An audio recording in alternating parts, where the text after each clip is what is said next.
Bismillahirrahmanirrahim. Assalamualaikum warahmatullahi wabarakatuh. Oke, di sini saya Iqbal Faruk.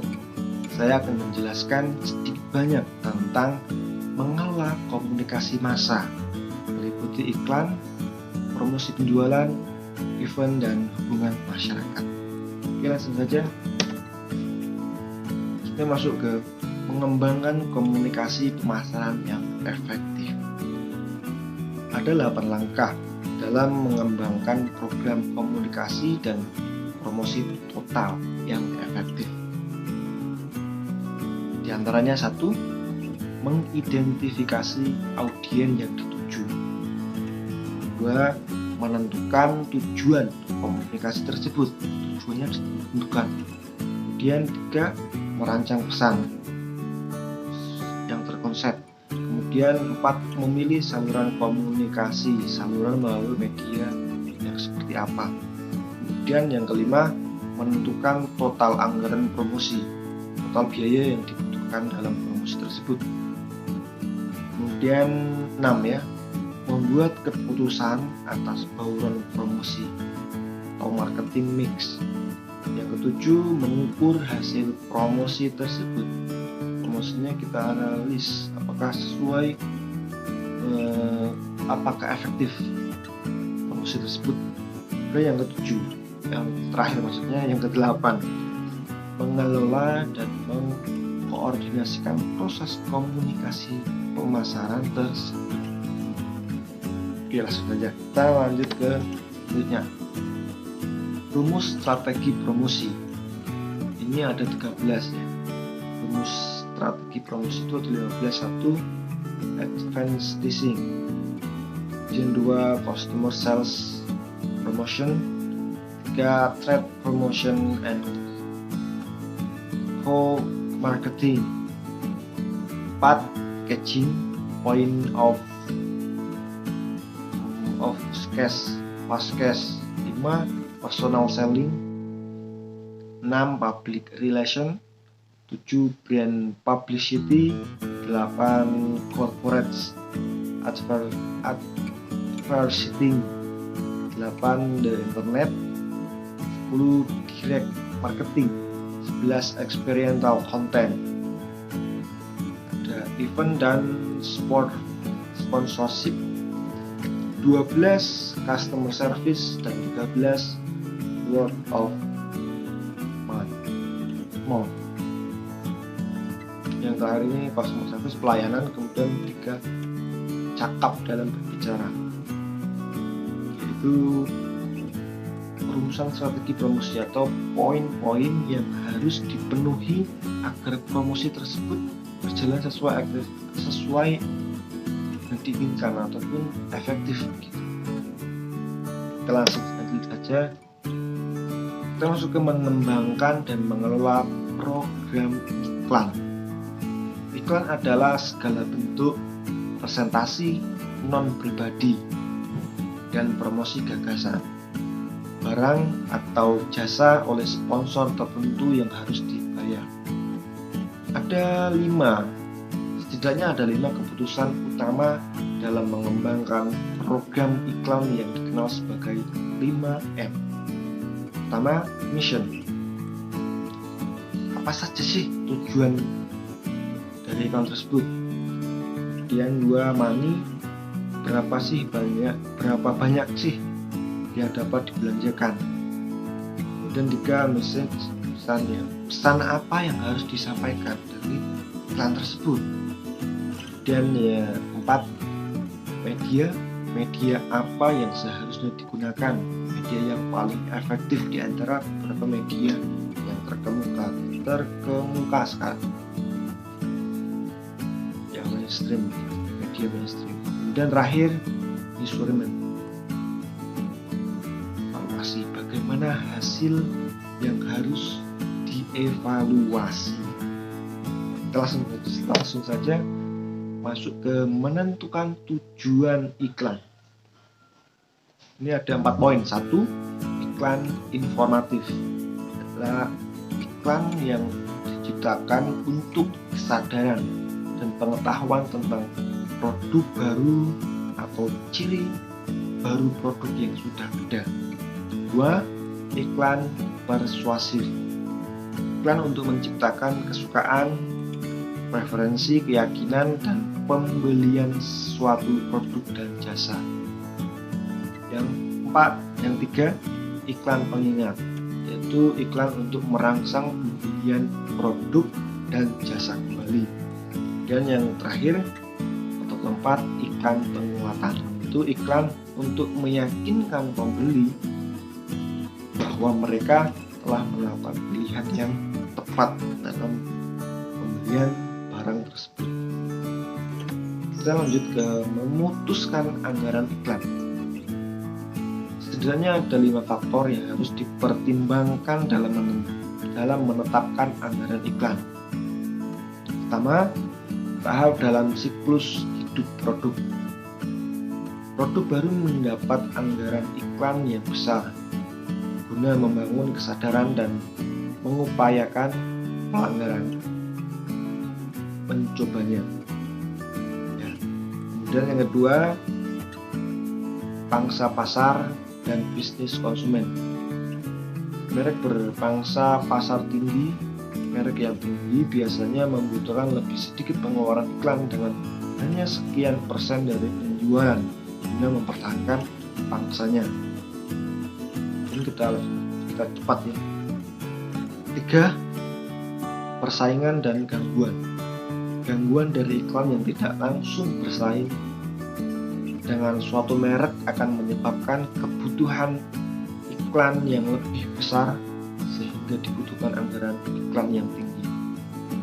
Yang keempat, frekuensi iklan.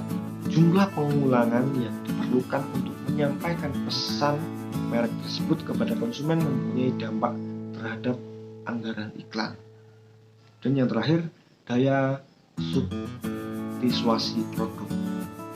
Merek-merek dalam kelas komoditas seperti rokok, bir, dan minuman keras memerlukan iklan besar-besaran untuk membangun citra yang berbeda. Kita lanjut saja ke yang selanjutnya, yaitu mengembangkan kampanye iklan. Untuk mengembangkan strategi pesan, para pengiklan menempuh 3 langkah. Pertama, melahirkan dan mengevaluasi pesan. 2. Mengembangkan dan pelaksanaan yang kreatif. Dan yang 3, tinjauan tanggung jawab sosial. Oke, kita lanjut ke yang selanjutnya, menetapkan media dan mengukur efektivitas. 1. Memutuskan jangkauan, frekuensi, dan dampaknya. 2. Memilih di antara jenis-jenis media utama. Memilih media yang efektif, media yang banyak digemari, dan menurut statistik analisanya itu media yang paling menguntungkan, yang paling cuan untuk kita kerjasama dengan media tersebut untuk dalam bidang promosi ini. Dan yang tiga maksudnya mengambil keputusan mengenai waktu dan alokasi media. Mungkin waktu iklannya siang hari, sore hari, atau malam hari. Kalau biasanya yang iklan untuk produk-produk dewasa itu biasanya malam hari, karena menghindari jangkauan dari anaknya di bawah. Kemudian yang terakhir, ini mengevaluasi efektivitas iklan. Apakah iklan tersebut sudah sesuai diharapkan dan sesuai di waktu dan media di waktu yang tepat dan media yang tepat pula, kurang lebih. Kemudian promosi penjualan. Promosi penjualan ini merupakan kampanye pemasaran yang dirancang untuk merangsang pembelian produk atau jasa dengan lebih cepat dan lebih besar oleh konsumen ataupun pedagang. Kita lanjut ya. Langsung saja kita masuk ke promosi penjualan, terdiri dari beberapa poin. Di sini ada 3. 1. Promosi konsumen yang berupa sampel, kupon, tawaran uang kembali, potongan harga, cenderamata, hadiah, pengujian gratis, garansi, panjangan tempat pembelian. Yang kedua, promosi perdagangan seperti potongan harga, dana iklan dan panjangan, serta barang gratis. Yang terakhir, ketiga, promosi bisnis dan tenaga penjualan seperti pameran, kontes, dan iklan khusus. Kita lanjut ke promosi. Tujuan dari promosi itu sendiri. Tujuan dari promosi adalah menarik orang-orang baru untuk mencoba produk baru yang kita miliki. Yang kedua, tujuan promosi meningkatkan volume jualan. Kita lanjut ke keputusan dalam promosi penjualan. Di sini ada 6 keputusan dalam promosi penjualan. 1. Menetapkan tujuan. Tujuannya apa dulu nih? Kemudian yang kedua, memilih atas promosi konsumen. 3. Memilih atas promosi perdagangan. Keempat, memilih atas promosi bisnis dan promosi tenaga penjualan. Kelima, mengembangkan program. Dan yang terakhir, mengevaluasi program. Ya, dari tadi keputusannya, baik itu penjualan ataupun iklan sponsor tadi, itu yang terakhir mesti mengevaluasi supaya tidak ada kerugian yang membengkak ataupun kerugian yang dialami. Kita lanjut ke tujuan event. Tujuan event yang pertama untuk mengidentifikasi sebuah pasar sasaran khusus atau gaya hidup. Kedua, meningkatkan kesadaran nama perusahaan atau produk. Yang ketiga, untuk menciptakan atau mengukuhkan persepsi konsumen tentang asosiasi citra merek. Yang terakhir, untuk meningkatkan dimensi citra perusahaan. Ya, kita lanjut ke selanjutnya. Event yang ideal. Event itu yang ideal itu seperti apa sih? Ini ada 4 poin. Oh, ada 5 poin maksudnya. Tidak kok. Ibu terus kenapa? Oke, lanjutnya.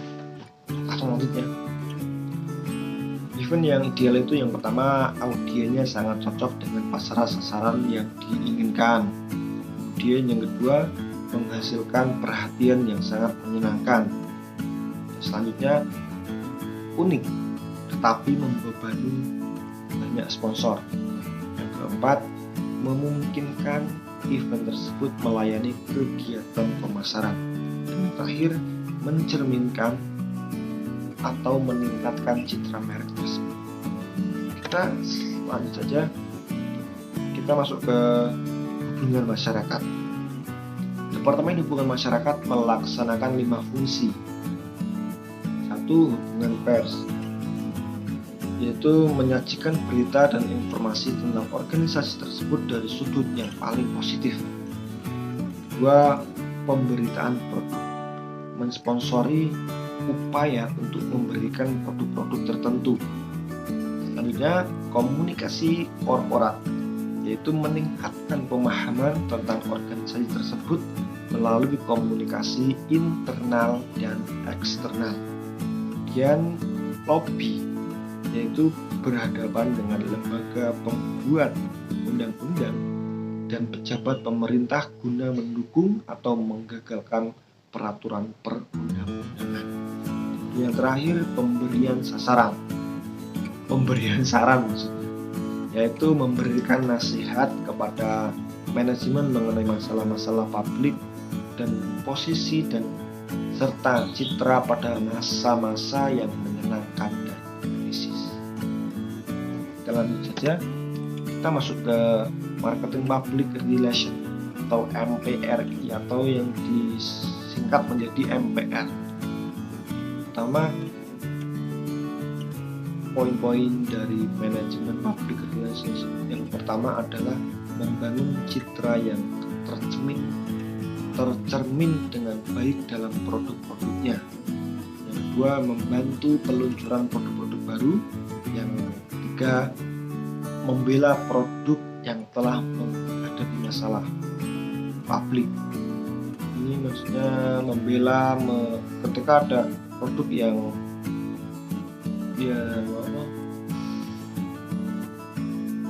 mempunyai masalah dengan customer ataupun publik yang mungkin iklannya menyinggung atau iklannya di luar atau melanggar hukum. Nah, itu nanti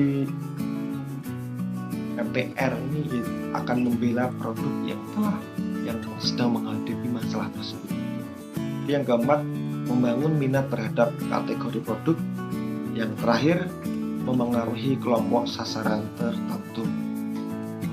Kita lanjut saja, kita masuk ke alat-alat utama dalam MPR. MPR tadi itu ya.